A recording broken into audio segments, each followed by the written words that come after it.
Good morning, Anne. Good morning, James. Good morning, everybody. Thank you for tuning in again. So here we are, Anne. Christmas is just around the corner. And we are going to have another conversation. Good. So if you haven't tuned in before, for the next half an hour or so, Anne and I are going to have, hopefully, an interesting conversation and share it with you and see where it goes. Are you happy to begin, Anne?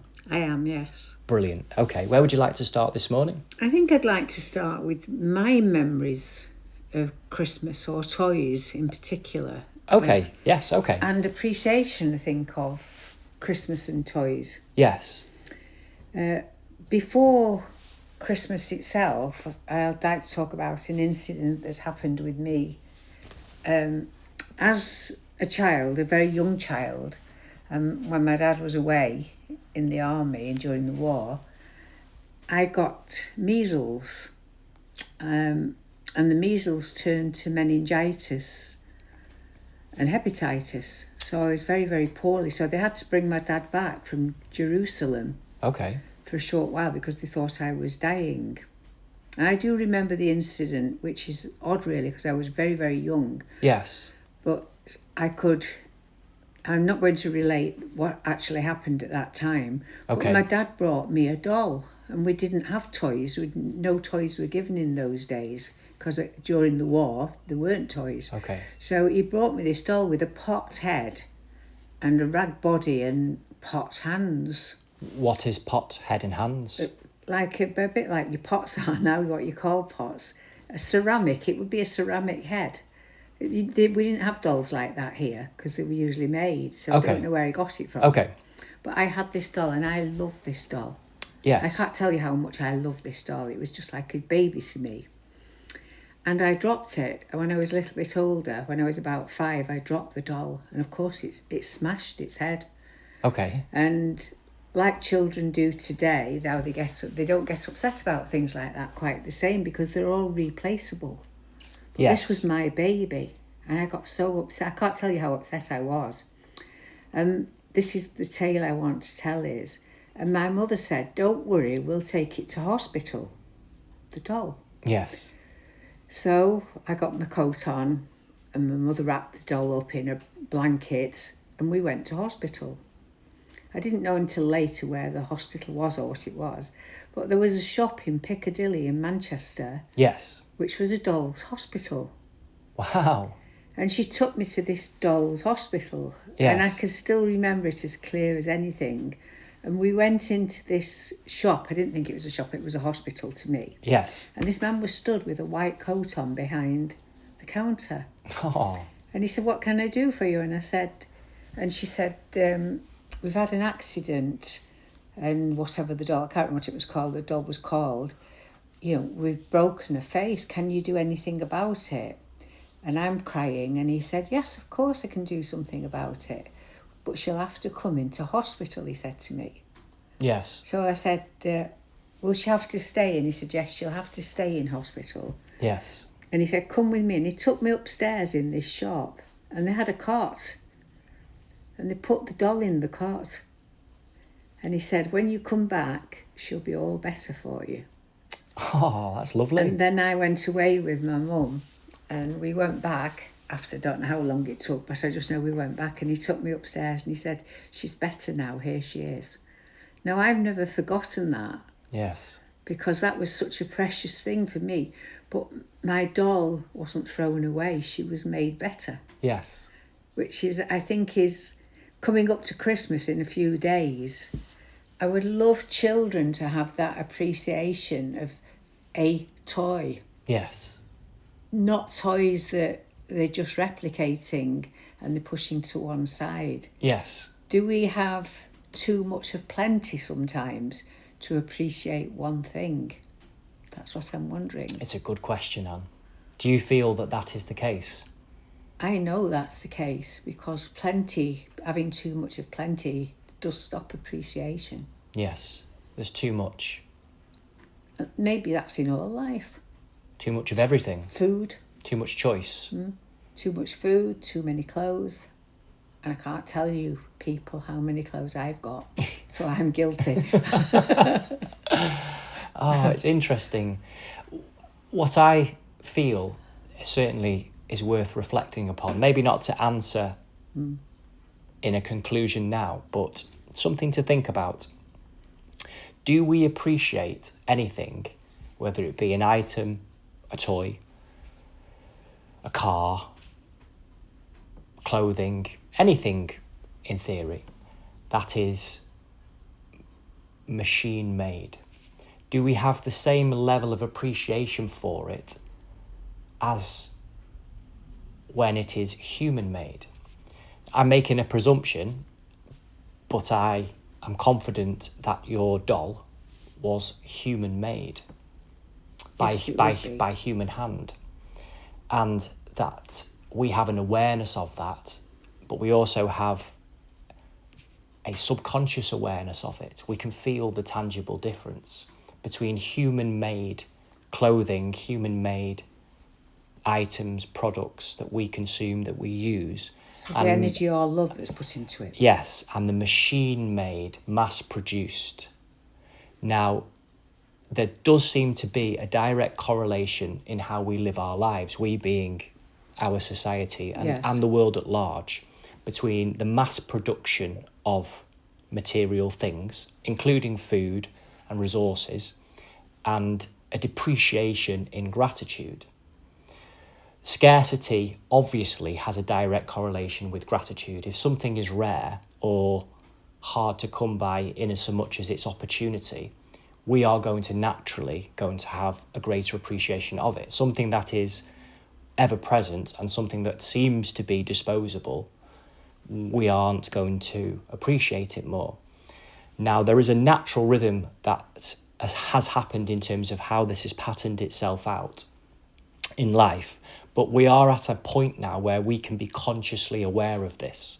And we have been at this point for a little while now, to be honest, in my knowing.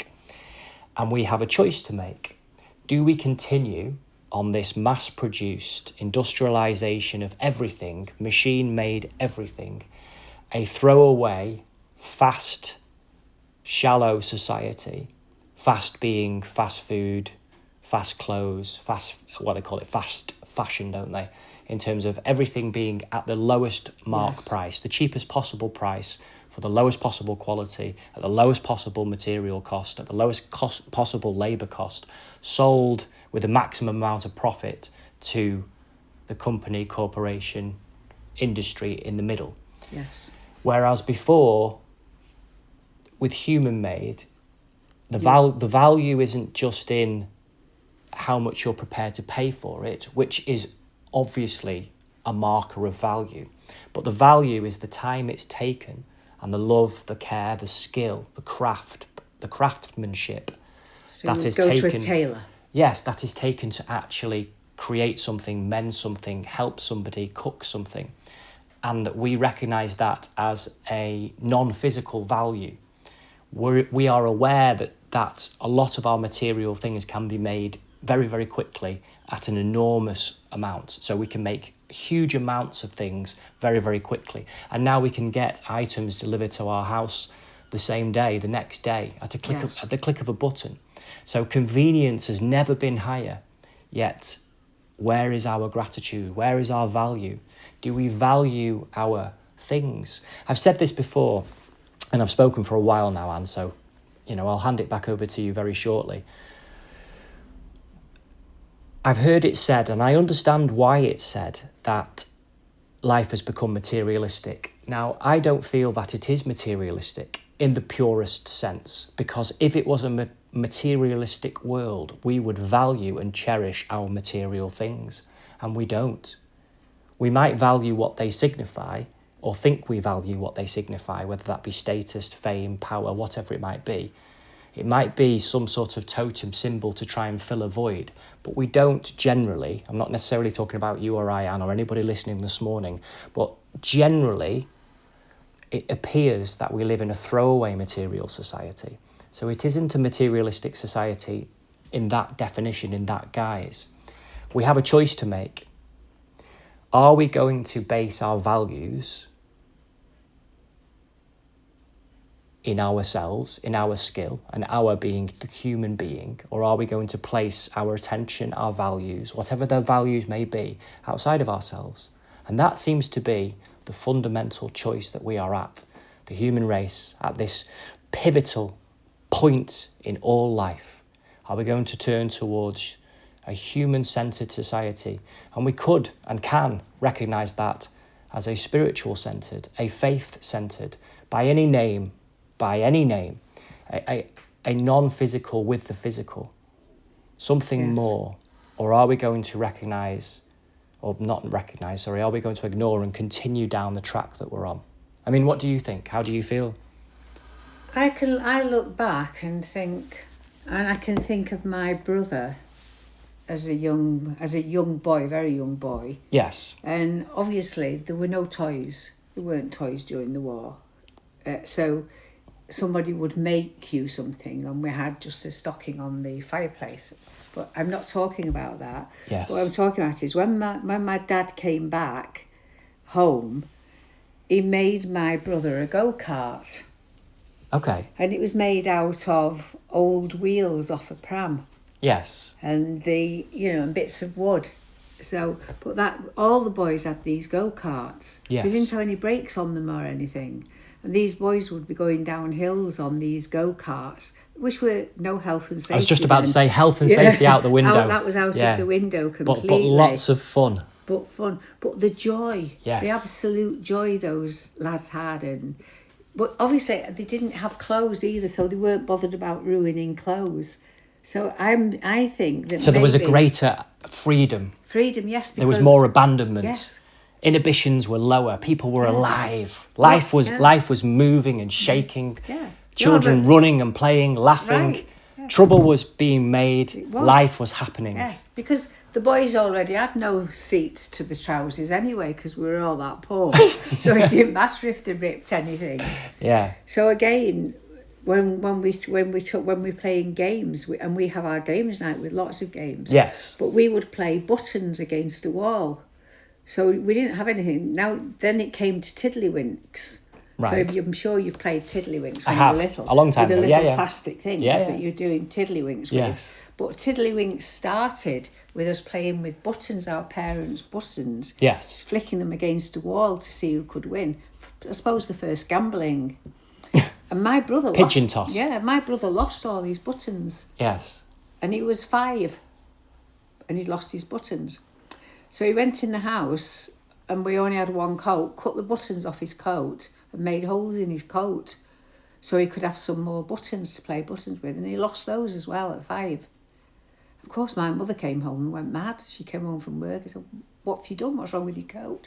So he said, "Been playing buttons and I've lost them all." She got hold of his hand, took him to the PlayStation. Wow. We walked in, and I've never forgotten it. To this day, I can still feel it. I was crying, he was crying, and the policeman's there with his helmet thing on, and she said, he said, "Can I help you?" So she said, "Yes." Can you imagine this scenario today? Yes. And she said, "Yes, you can help me. I've brought this young man here. He's broken the law." And she was very articulate, my mother. And he said, "What do you mean he's broken the law?" She said, "He's stolen my property, he's stolen my buttons out of the tin." Yes. So he's gambled them. He's been gambling. So he's been playing a game, gambling against a wall. Yes. So he's broken the law in gambling. He's also broken the law by having a knife, because he's cut the buttons off his coat to gamble further. Wow. So she said... So how old is your brother at 5. this point? 5. 5. Okay, wow. And I'm crying, and she said, "So he's broken the law, and he's also, it's not his coat, he hasn't bought it. So it's my property." Yes. So he's spoilt somebody else's property. So the policeman said, "What do you think we should do?" I think he should go to jail. So he said, "Oh, right." So she said, "You've got some, haven't you, here?" So he said, "Yes, the cells are downstairs underneath." So what do you think you should do? So take him to the cells. And Yes. the policeman took him down and put him in the cells. And I'm crying. He walked back upstairs, said to my mother, "Do you want a cup of tea?" And she went, "Yes, please." And they sat and drank this cup of tea, and he said, "Do you think that's long enough?" And she said, "Yes, that's long enough." And they brought him back up. Yes. You know, my brother never committed a crime. Ever. Wow. So he was taught At 5. an invaluable life lesson Yes. about consequences for your actions. For his actions, yes. And the rule of law and respect for authority, based upon the premise that that the authority in place is respectful. Yes. Yeah. That's fascinating. It is fascinating because It does make you think. It does make you think, and I think we're too much of everything now. That's what I'm saying is, even when we had nothing, there was law. You still had to have decency. You still didn't damage anybody else's property. Yes. Now I think is it decency that's gone? And I think it's an old word, isn't it, decency? Common decency. Yeah. Yeah. Maybe that has gone. Well, people talk about values, rightly so. We talk about values. Yes. But there's a lot of talk, but there's very little felt action. What I mean by that, actions that carry the value, where you can tangibly feel the value intrinsically woven into an action. But is that because we're not valuing it? Yes. I think sometimes we get lost in translation, myself included. Yes. Because at the end of the day, a cliche to say, but very, very true, we cannot mandate goodness. No. A lot of people are looking for a political solution, either from a government, local council, or just generally from a ideological perspective that's outplayed politically, nationally and internationally. But in the basic way of looking at it, we can't legislate for decency. No. We can't legislate for goodness. We can, in goodness, legislate. We can, in decency, mandate, as in bring laws to pass, or challenge current laws in goodness and in decency. But the very obvious thing that happens with all life when it becomes actioned is that people will have subtle and nuanced differences as to what they think decency and goodness looks like. And then some people will have more extreme and further afield views of goodness and decency. So when we collectively action it, people start to see it differently. And that's natural. Yes. And that's good and healthy. The diversity of idea is as healthy for life as the diversity of biology and of species.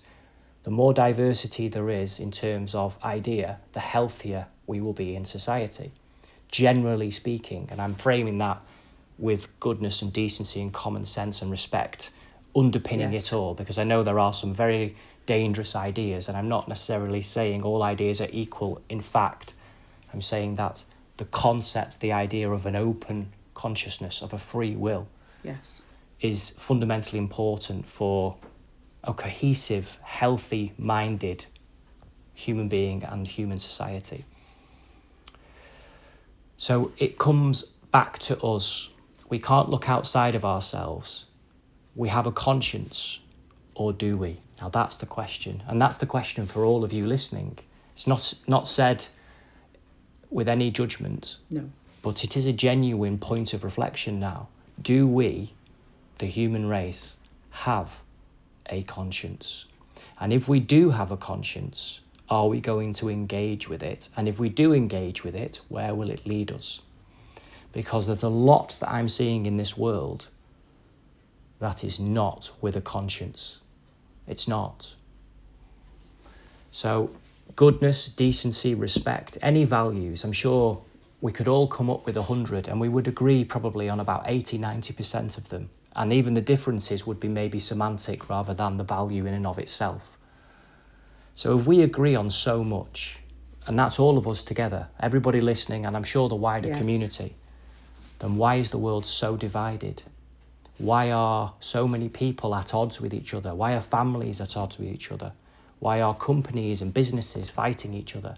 Why are nation rising against nation, men against women, men against men, women against women, old against young, young against old, us against them, this faith against that faith? Why are there so many divisions if we have a commonality? If we can find and see that we are anchored in a central being, we may call that by different names. We may have a different story, relationship, way of expressing it. Yet if it is present, and we feel that it is present, then why has it transpired? Now that's rhetorical, and I'm not necessarily placing a conclusion with it for now. I know that by the invitation, by us looking towards it, by in truth us looking inside of ourselves, we will answer the question, and it won't necessarily be with words. It's a remembrance of who we are, where we are from, and that we are a united human species, one planet, one humanity. And that which divides us will always be inferior to that which unites us. The being inside of humanity is mightier than anything outside of humanity that seeks to divide. We can remember that, and in the remembrance of that, we can achieve anything. And the goodness and the decency will flow naturally because the human being is good. I know it in my bones. Not necessarily evidentially in the world now. There's a lot of human beings who are not being good in the true sense of the word. Yes. But I know in every single child, I absolutely know it, is a conscience and a heart that beats connected to the goodest of good. I absolutely know it. Yes, I agree. But I think I'll throw a spanner in the works a little bit here. And I think it will be a spanner in one way, because I think there is such a thing as a healthy fear. Yes, I'm not speaking about the absence of healthy fear. No, I'm not talking about what you said. I'm talking about what I'm saying now. Yes. It's my opinion, not anybody else's. Is that I think we have lost a healthy fear. As I said with my brother, that was a healthy fear. And it was a healthy fear my mother put into him. Yes. And a healthy fear to me is that your conscience will tell you whether something is right or wrong. Yes. And your fear is of your own conscience and your own actions. Okay. So I'm talking about self in a way, is that is a healthy fear. Do we think when we're going to do an action, and obviously I'm the same as everybody else, not always, is when we're going to perform any action, do we stop it in this day and age and think, how is that going to affect this person? Or how is this going to affect the job I'm doing? That's interesting. To me, that's a healthy fear, because we should be considering what our actions are going to do. Yes. No matter... Semantically, yeah, I do think healthy fear is useful. Yes. I do think it's useful. But I do think we could include maybe awareness. Yes. And consequence. As in what is and what will be the consequences of my actions. Yes. Not only for myself, but for anyone else that I know that is involved. And that's what I call a healthy fear. And there's a great unknown with that, but often you're right, there is a lot that we can perceive in probability. We can see that things may go a certain way. And if we choose to ignore that consciously, then we are complicit in bringing about whatever it is towards somebody else. So we are responsible for what's happening in the world based on that premise. Looking the other way means that we are, as in so much as we're not talking about, we're not engaging with, we're not saying stop, we're not standing up for what we being the human race, we're not speaking, living, acting with our conscience. By that absence, in a sense, we are condoning what's happening. Yes. But that's the word, isn't it? We're condoning these days. We're condoning actions. Yes. Within society, within schools. We're condoning the action of some pupils in schools against their teachers. Yes. And it's not right. And no, it's not right. And I think if you've got a child biting a teacher, there should be a consequence. Not, oh, it's all right, because it's not all right. It's not all right for a tiny child to hurt somebody else without knowing that they are hurting. And I think as a society, we're losing empathy. And that's so ironic to say it like that. I'm not disagreeing with you, Anne. No. I just recognise there is a whole picture here that isn't easily defined. We have grown enormously in compassion and empathy in certain ways. Yes. That we are spending more time looking to understand why people do what they do, why we do what we do.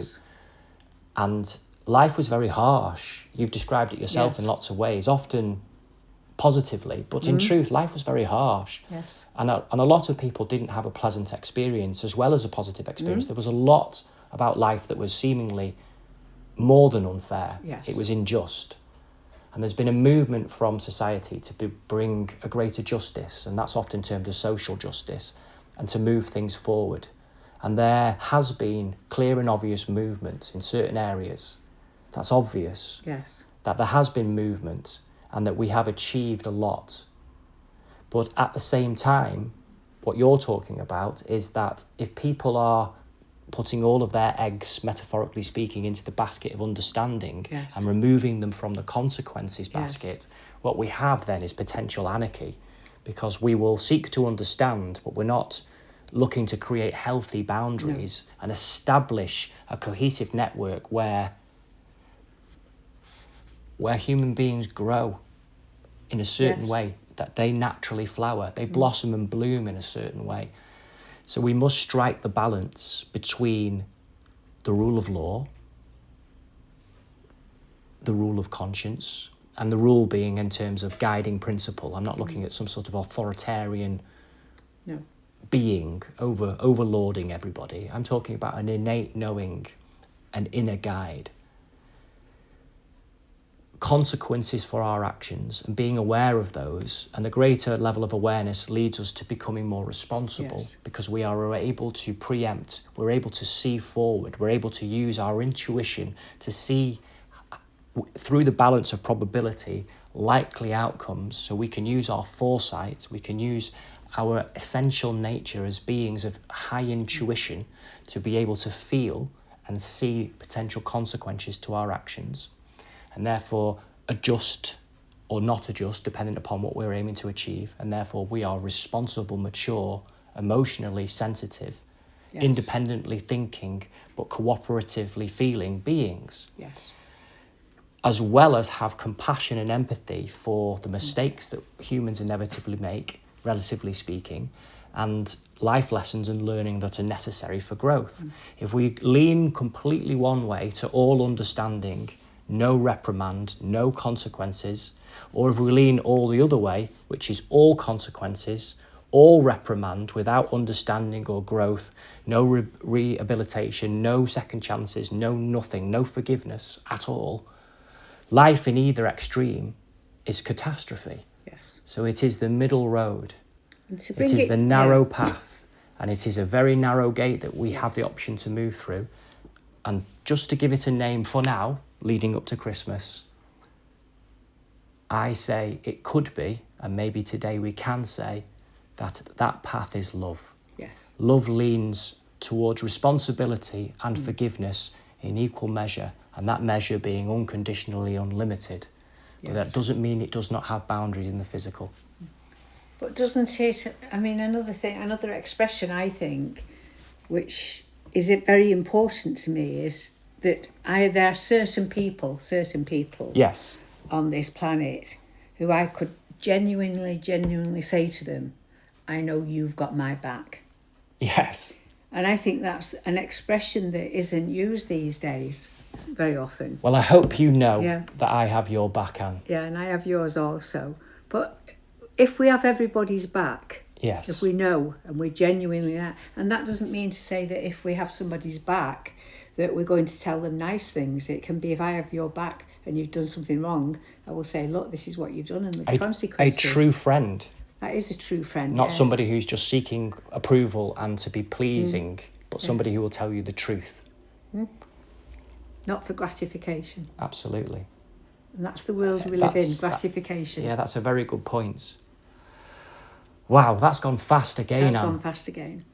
Well, thank you for tuning in, everybody. We'll have to finish there, Anne. Yeah, and have a lovely Christmas, everybody. Yes, Merry Christmas, everybody. And I hope you have a wonderful festive period. Yeah. And it isn't always easy over the festive period. So if you can reach out to somebody and that feels right for you, just to check that they're okay, or to say hello, or wish somebody, even a stranger, Merry Christmas, Happy Christmas, then that's something that we can all do. Yeah.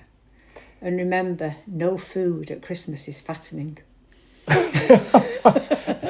Well, eat something. Yeah. No, it's fattening. They can eat what they like because nothing's fattening. Oh, sorry. I didn't get the irony. I thought you were just speaking literally. No. Right, okay. I've got it.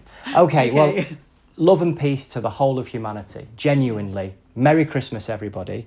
And we look forward to speaking with you, to being with you again next week. Goodbye, everybody. Bye. Bye-bye. Bye-bye.